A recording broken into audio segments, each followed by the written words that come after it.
This story will be told from the perspective of a teacher that I met back in high school. For the last 2 decades, I've been teaching English at a high school in upstate New York. Before I moved to New York to start teaching, I spent my entire childhood and most of my young adult years living in Texas. I lived in El Paso, Texas with my sister and both of my parents. When I reflect back on my childhood, I think it's fair to say that I was absolutely in love with living in Texas. When I look back at my younger days, I can't think of anything but the good times that I spent with my family. We lived on a huge ranch and I pretty much spent most of my time outside after the age of 6. These were the 70s and the 80s, so kids back then didn't have the technology that we have today to keep them entertained. As a kid, I spent most of my time running in the fields with the animals, and since we were in Texas, I can remember shooting rifles and shotguns ever since the age of 9. My family and I weren't rich, but we made do with whatever we had, and we were blessed enough to have received a bunch of land that was passed down to my father by his father. Unfortunately, my grandfather passed away before I was even born, so I never had the chance to meet him, and for some reason, we hardly ever spoke of him in our house. Anyway, our house wasn't the prettiest around. It was an older looking log cabin type of house, but like I mentioned before, we were blessed enough to have a huge plot of land to where we could grow our own food. When you don't grow up extremely wealthy, you learn to appreciate the small things in life, so as long as I had a roof over my head and food to eat, I didn't complain much. For the most part, we were the typical family living in El Paso, Texas. Growing up, I was also very fortunate to live within a close distance of a lot of my relatives. So as a kid, I had a lot of sleepovers and playdates with my cousins, and over the years, we've maintained that strong connection. Well, one day in the summertime, I'd asked my parents if one of my cousins, Carl, could spend a few nights at our house. Since school wasn't in session, my parents agreed.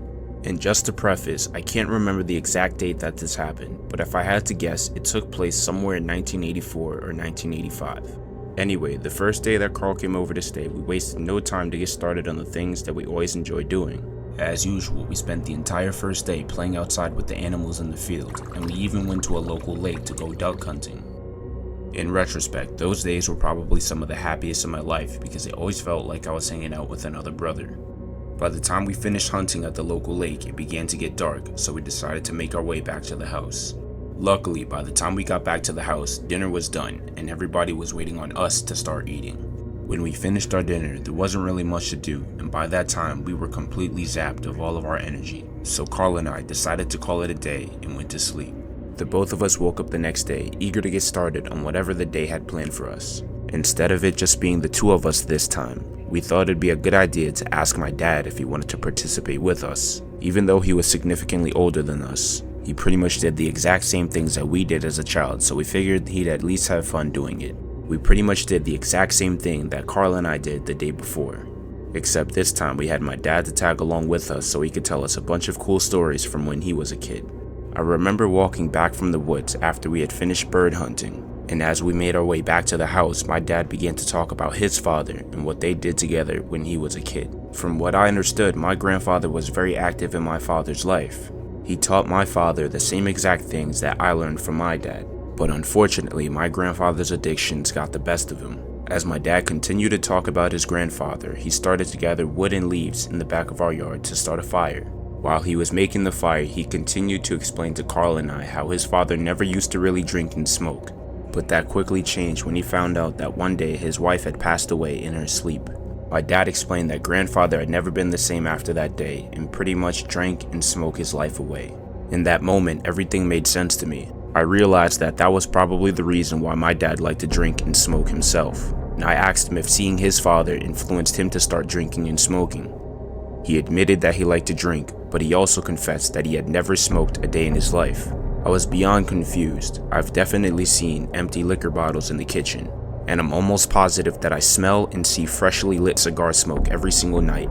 When I said this, I saw that my dad's face was visibly concerned. He confirmed to us that it wasn't him that was smoking the cigars, but what he said after caught me by surprise. My father looked at the two of us and said that he is confident that the cigar smoke is coming from his father, and that his presence is still felt in the house. I never really believed in ghosts or any paranormal activity, but what my father had said completely shocked me. He admitted that he also smelled the cigar smoke every single night, but he doubled down on his opinion about the paranormal activity when he claimed he saw apparitions of his father sometimes at the foot of his bed. Realizing that Carl and I were both freaked out beyond comprehension, my dad decided to put an end to the conversation and we never touched upon the subject ever again. I now realize why my father rarely talks about his father. Even until this day, I'm not the most firm believer in ghosts, but I do think that stories like this one are proof that there is something after death, and we just haven't figured out what it is.